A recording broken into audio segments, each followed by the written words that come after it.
High, welcome to all. আসো পড়ি YouTube চ্যানেলে আপনাকে স্বাগত। এই চ্যানেলের একমাত্র উদ্দেশ্য হলো পড়াশোনা করা, বিভিন্ন রকম টপিকগুলো যেগুলো কিনা পোস্ট বেসিক বিএসসি নার্সিং বা এমএসসি নার্সিং এক্সামের জন্য ভীষণ রকমভাবে অ্যাপ্লিকেবল, সেই সমস্ত কোয়েশ্চেনগুলো ধরে ধরে আমরা পড়াশোনা করব। প্রিভিয়াস ইয়ারে যে কোয়েশ্চেনগুলো এসেছিল সেই কোয়েশ্চেনগুলো ফলো করে সেম প্যাটার্নের কোয়েশ্চেনগুলো কী করে প্রিপেয়ার করা যায় এবং সেটা কিভাবে প্র্যাকটিস করলে এফেক্টিভলি পড়াশোনাটা হবে, সেটাই হচ্ছে আমাদের উদ্দেশ্য, সেটাই আমরা করব।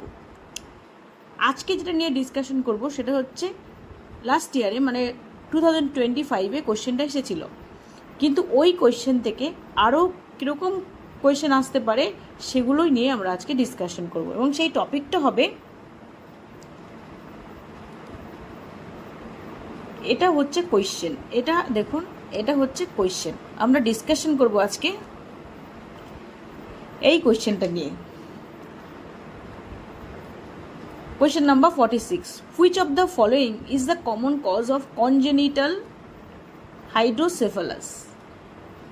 এই কোয়েশ্চেনটা দেখলে অনেকেই মনে করবেন, অনেকেই বলবেন হ্যাঁ এটা তো জানা কোয়েশ্চেন, কিন্তু আমরা এর সাথে আরও কী কী কোয়েশ্চেন আসতে পারে সেটাকে ইন ডিটেলে আমরা পড়বো, যাতে অন্য কোনো কোয়েশ্চেন আসলেও কিন্তু আমরা এই টপিকের উপর অ্যাটেন্ড করতে পারি।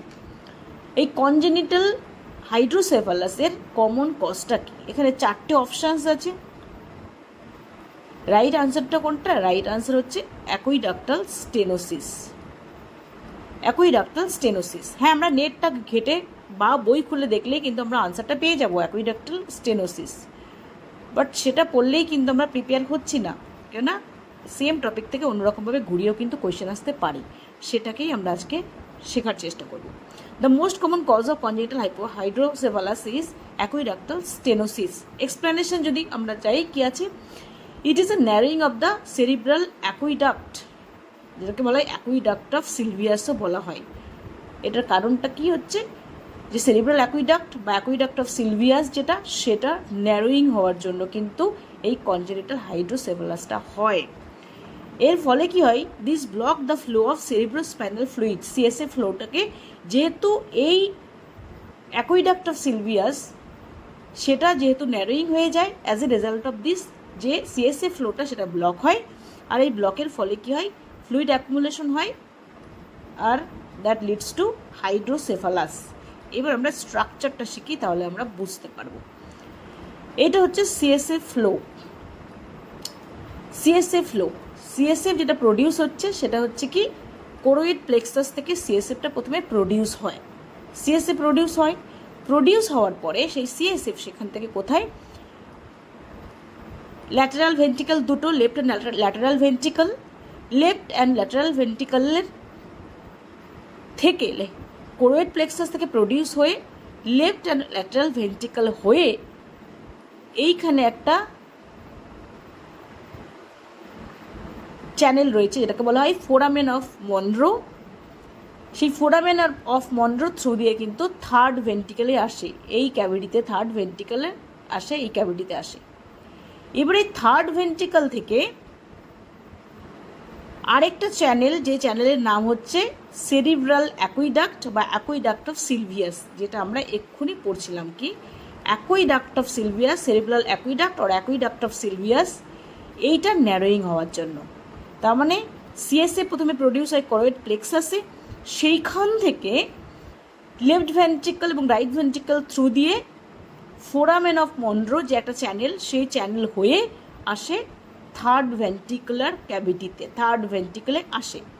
থার্ড ভেন্ট্রিকল থেকে এবার আসে ফোর্থ ভেন্ট্রিকলে থ্রু এই চ্যানেল, যেটাকে বলা হয় সেরিব্রাল অ্যাকুইডাক্ট অথবা অ্যাকুইডাক্ট অফ সিলভিয়াস। এইটা হচ্ছে আমাদের আসল জায়গা, aqueduct of Sylvius, aqueduct of Sylvius, aqueduct of Sylvius. এখানেও লেখা আছে যে সেরিব্রাল অ্যাকুইডাক্ট অথবা aqueduct of Sylvius, aqueduct of Sylvius.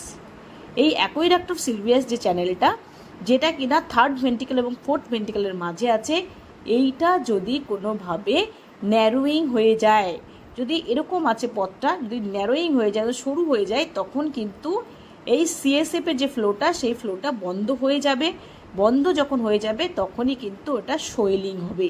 এখানে দেখুন পরিষ্কার লেখা আছে block the flow of cerebrospinal fluid leads to accumulation of fluid, তখনই কিনা অ্যাকুমুলেশন অফ ফ্লুইড হবে হয়ে enlarge head bulging of fontanelle in newborn. তার মানে এটা যখন ন্যারোয়িং হয়ে গেল তখনই কিন্তু এইখানে একটা অ্যাকুমুলেশন, ফ্লুইড অ্যাকুমুলেশন হয়ে যায়, ফ্লুইড অ্যাকুমুলেশন হয়, শোয়েডিং হয়। এই শোয়েডিংয়ের রেজাল্টেই কিন্তু হয় হাইড্রোসেফালাস।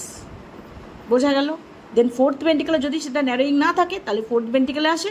ফোর্থ ভেন্টিকেল থেকে আরও দুটো ক্যাভিটি, দুটো চ্যানেল রয়েছে, এটা হচ্ছে কি foramen of Magendie and foramen of Luschka, এগুলো থ্রু দিয়ে আসে সাব অ্যারাকনয়েড স্পেসে, সাব অ্যারাকনয়েড স্পেসে কিন্তু চলে আসে। তার মানে আমরা বুঝলাম কি হাইড্রোসেফালাস, কনজেনিটাল হাইড্রোসেফালাস কখন হয়? যখন কিনা সেরিব্রাল অ্যাকুইডাক্ট বা অ্যাকুইডাক্ট অফ সিলভিয়াসের ন্যারোয়িং হয়, যেটাকে বলা হয় অ্যাকুইডাক্টাল স্টেনোসিস, অ্যাকুইডাক্টাল স্টেনোসিস, STENOSIS, অ্যাকুইডাক্টাল স্টেনোসিস।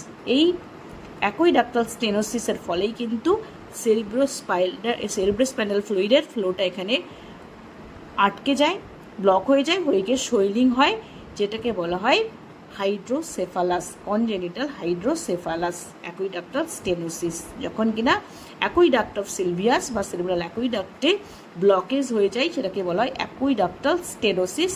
আর অ্যাকুইডাক্টাল স্টেনোসিস হওয়ার ফলেই কিন্তু কি হয়, সিএসএফ ফ্লোটা অ্যাকুমুলেশনটা ব্লক হয়ে যায়।